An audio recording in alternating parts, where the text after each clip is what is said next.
اللهم صل وسلم وبارك على سيدنا محمد وعلى آله وأصحابه أجمعين. يا صباح الهنا، يا صباح السعادة، صباح السرور، صباحكم معطر بذكر الله. يلا بقى بينا بسرعة كده نشوف احنا جبنا ايه وهنعمل ايه. لايك وشير وسبسكرايب لمطبخ رشا. بحبكم كتير، ربنا يدومكم نعمة في حياتي، أحلى وأجمل اخوات. عندي هنا التين غسلته ونضفته وسيبته حوالي نص ساعة يتصفى. تمام تمام. انا في الاول قطعت واحدة او اتنين صغيرين كده، صغيرين زي السلطة الناعمة. بس انا مش عايزاه كده. لو انت حابة ان التين المربى بتاعتك، مربى التين تبقى معاكي صغيرة، يعني فيها قطع صغيرة، حضرتك ممكن تقطعيه صغير. انما انا عندي هنا الهاند بلندر، الحمد لله ربنا يبارك لي فيه يا رب. ويعني بينقذني في حاجات كتيرة. طيب انا ما عنديش هند بلندر وعايزاها ناعمة، هتستني ما تبرد شوية وهتفرمها في الخلاط او الكبة بتاعتك تكون ما يكونش فيها اي ريحة تانية. انا عندي هنا الهند بلندر، هقطع الكيلو بتاعي كده قطع كبيرة. هي طبعا في مستوي وفي جامد شوية، فاللي هو ايه المقدرة بسيطة كده، هحاول ان انا اخدها قطع حتة خضرا ارميها، واللي هي طيبة شوية هسيب لهم نص كيلو ياكلوه كده، والكيلو ده هعمله لهم مربى. انا عاملة قرص، وعندي عسل اسمر جايباه برضو، وكمان في ايه وفي جبنه، وحلوه قوي للفطار او اكلات اخر السهره لما يبقى عندك مربى وعسل وجبنه اللهم صل على النبي وقراقيش وقرص. حلوه قوي قوي للفطار ووجبات اخر الليل، او ما بين الوجبات كده يعملوا قرصه، في قرصتين في بعض كده، ويقوموا جايين عاملين عليها المربى عسل قوي قوي قوي. تعالوا بقى ايه نعمل ايه. اللهم صل على حضرة النبي. بعد ما قطعنا الكيلو بتاعنا كده، جبت كيلو من السكر، وهحط على الكيلو تين بياخد معايا نص كيلو سكر وكوباية مية. طبعا انا عايزة اقولك ان الكوباية المج ده طلع كبير سيكا، يعني طلع كبير شوية، فممكن انت بتحطي نص كوباية بس. ما ان انا مستعجلة وما بيتهاش زي كل مرة من بالليل، فالجو حر جدا. اوعي تبيتي اي حاجة هتحطها في التلاجة، حطها في التلاجة. بس بصراحة التلاجة بتاعتي ما شاء الله مليانة كده، يوم السوق بتبقى مليانه على اخرها حاجات، فما فيش مكان، فقلت هعملها على طول، هعمل المربى على طول. طيب حطيت هنا نص كيلو من السكر، وبجيب دلوقتي ليمونه، قطعتها طبعا، غسلتها وقطعتها وحطيتها في البولة معايا. وهحضر كمان الفانيليا، هي دي المربى، فانيليا ليمون مية سكر، الفاكهة اللي انت هتعمليها. طبعا حلوة قوي قوي. عايزة اقولك ان البياعة اللي انا بشتري منها التين، بقول لها انا عايزه كيلو ونص تين، عايزه اعمله مربى. قالت لي هو انت في الغلو ده هتعملي مربى؟ قلت لها مش هتيجي بغلو المصانع. قالت لي عارفه المصانع، عارفه اللي مرمي على الارض ده، هوت اللي في البرنيكه اللي على الارض ده. قلت لها ماله؟ قالت لي بياخدوه ومن غير غسيل وبيعملوه. قلت لها بتهزري؟ قالت والله العظيم بيجوا يشتروه وبياخدوه قدامي من الوكايل ومن البياعين وبيفرموه في المصنع، وبيبقى زي المية بسكر، وممكن تحط عليه جيلاتين وكده. حوار يا جماعة، بجد حوار. انا عايزة اعمل حاجة طبيعية كأنك بتأكلي ولادك حاجة مفيدة. تعالي بقى نشوف احنا هنعمل ايه على ما التين يستوي. انا عندي هنا يعني ما شاء الله قرموط كبير خالص، جبته كيلو ونص بس. بسم الله ما شاء الله كان كتير جدا، يعني ما شاء الله كبير. اللهم بارك يا رب، وبألف هنا وشفا. مسكته وذبحته ونضفته وغسلته. ما كانش في دماغي خالص ان انا اصور، فقلت ان انا ايه اوريكم بقى ان احنا ايه هنتغدى ايه النهارده. على فكره انا والله العظيم حتى لسه قايله لجوزي نفسي مسدوده خالص عن التصوير. بنعمل اكلات كتيره حلوه وموفره وجميله، واكلات حلوه برضو ومكلفه، يعني عايشين زي الناس. فيه اليوم بيكون حلو جدا ومكلف، وفي يوم يكون تحبيشات بس. والله تحبيشات صدقيني بتكلف. يعني يوم ما تعملي طبق بيض، يعني 5 افراد تعملي لهم بيضتين، كل واحد 5 من افراد بيضتين، يعني 10 بيضات او 11 بيضة، مكلفة. كل حاجة مكلفة. نفسي مسدودة عن التصوير والله العظيم. بعتذر جدا ان في ناس كتير جدا يعني سألوني على الخاص، حبايب قلب ربنا يبارك لي فيهم، وشكرا لاهتمامكم، وشكرا انكم عزتوني في عمتي الحمد لله رب العالمين، ربنا يرحمها ويجعل مثواها الجنة ووسع قبرها هي وأمي وأخويا وأجدادنا وموتى المسلمين أجمعين يا رب العالمين. طبعا زي ما انت شايفة معايا هنا حطيت زيت وبحمره، أنا عايزة أحمره قوي قوي.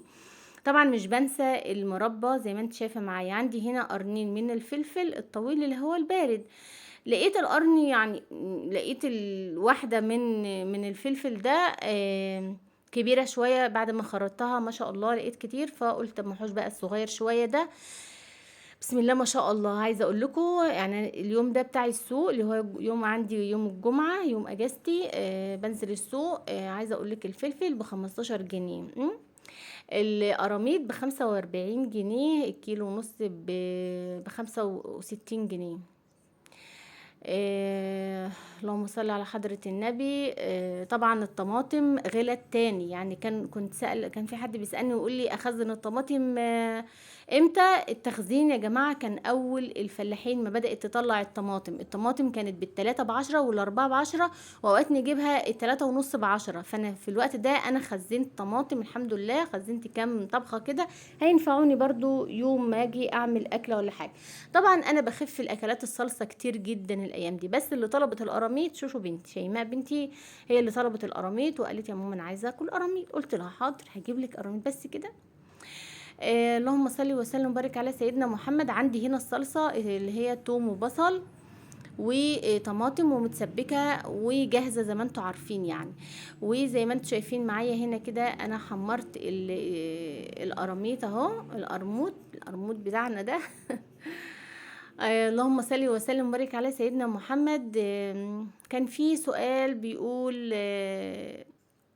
المكنسة اللي هي تورنيدو اللي هي بتاعتي، كنت عامله عليها ريفيو، وكان جاي لي السؤال بيقول لي هي بتشفط الميه؟ فلا هي مش بتشفط الميه، وانا جاوبت قبل كده على السؤال ده. لو انت بتتابعيني انا جاوبت قبل كده، والحمد لله هي مش بحاول ان هي تشفط الميه. تشفط الميه توديها فين؟ اذا كان الخزان بتاعها اللي هو بتاع الاتربه والكنس بتاعها تحسين هو من القماش، فهو لو هي بتشفط الميه كان زمانها يعني اللهم صل وسلم وبارك على سيدنا محمد، كان زمانه من البلاستيك او في خزان سميك يستحمل الميه. هي لا مش بتشفط الميه، هي كفايه عليها انها تكنس بدننا. بصراحه حلوه قوي يا جماعه والله، كل اللي جربها اتشكر فيها وحلوه جدا والله بجد.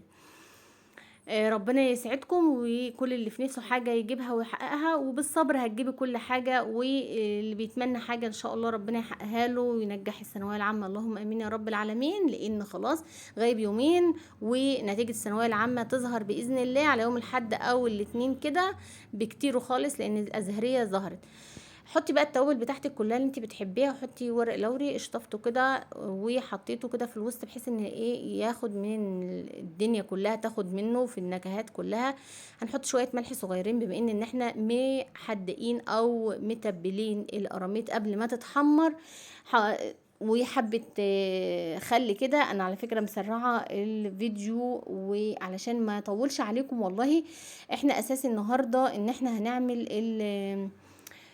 الايه مربى التين. وفري بجد بجد، انا بسأل على مربى التين، كنت عايزه اجيب لهم بما ان انا عامله قرص وقراقيش وكده، وقلت ان هم يغمسوا وكده منه او يعملوا قرصه بمربى، او يعملوا سندوتش مربى او تبقى كده يعني. بما ان ايه ان هم مش عايزين ياكلوا اي مسبكات ولا اي حاجه. لقيت السعر رهيب، قمت جايه لفه ومتضيره وساكته. ايه يا جماعه، ايه يا جماعه الاسعار والافواره اللي انتوا عاملينها دي؟ عندي الليمونه هنا اللي انا كنت شقاها، دي بذرايه، هعصرها واحط القشر معاها كانك بتعملي اللهم صل على حضره النبي كانك بتعملي الشربات. وبعد ما تستوي ده طبعا لو وريته لكم ده فانيليا سايله، بعد ما تستوي وتتفرم وكله يبقى تمام هحط عليها نقطتين كده زي ما انت شايفه معايا هنا كده. طبعا عايزه اقول لك الناس اللي بتقول الريم يا جماعه ما تحددوش الريم من اول غلوه او تاني غلوه. اول غلوه والله بيبقى السكر، والله العظيم بيبقى الرغوه اللي انت شايفينها دي بيبقى السكر بيغلي فبيطلع الرغاوي دي. فزي ما انت شايفه انا ما حشتش اي ريم نهائيا، زي ما انت شايفه معايا شفافه وما فيهاش اي ريم. بس لما ضربت بقى طبعا بالهاند بلندر. يعني عايزه اقولك بسم الله ما شاء الله، في الاكل بتبقى طعمها حلوه ناعمه كده وحلوه زي اللي بتنشرب بره بالظبط. طب انا عايزه اتقلها اكتر من كده واخليها خرط بقى، هاتلها بقى يا حبيبتي جيلاتين، والله عندي جيلاتين، بس انا ما حبيتش ان انا احط. انا عايزه يا جماعه حاجات طبيعيه، عايزاها تبقى كانك يعني طبخاها واكلاها، فاهمه؟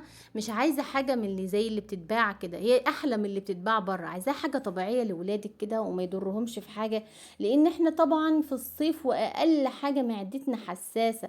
والله العظيم انا قلت لكم خدت لي دور سخونيه اهي. عايزه تعرفي بسبب الميه الساقعه، لان انا ما بحبش الميه الساقعه قوي.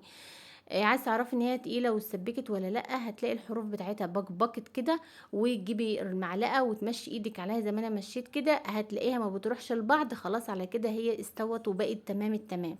عايزه تقليها سيبها مكشوفه ووطي عليها والبخار كله هيطلع وهتتسبك معاك اكتر من كده. بس انا افضلك ان هي تبقى سايله شويه، بحيث ان هي لما تنحط في التلاجة ما تجمدش قوي، والسكر بتاعها ما يكرملش قوي معاكي، فهتبقى سايله معاكي وولادك هيحبوها. وزي ما انت شايفه حطيت هنا حوالي نقطتين 3 من الفانيليا الخام اللي هي السايله، وبعد كده هعينها برضو وحطيتها في التلاجة والله علشان يبقى ريحه التلاجة حلوه برضو كده. الله على ست البيت لما يبقى الحاجه بتغلي كده ومولعه وتقوم جايه شايله الحله بايديها، وعادي خالص عادي. طلعت بقى صينيه القراميط من تحت الشوايه، انا غليتها حلو غلوه محترمه بما ان انا مستعجله، وعلى فكره انا صايمه عشان كده ما دقتش معاكم اي حاجه. عملت هنا رز ابيض، احنا ولادي بيحبوا من القراميط معاهم الرز الابيض او رز مدسوس، فكسلت اولع الفرن بقى اللي هو خارجي، فقلت ان انا احط تحت الشوايه اكل سريع كده بما ان انا ما اقفش كتير وانا صايمه. بحبكم كتير، ويا رب النهارده يكون الفيديو خفيف وظريف ولطيف وتحبوه وتعملي مربى التين. طيب في ناس قالوا لي احنا عايزين مربى العنب، سهله جدا جدا، نفس الحكايه برضو ان شاء الله يشيء الرحمن، وهعمل لكم مربى العنب برضو حلوه جدا والله. الشهيره جدا دلوقتي في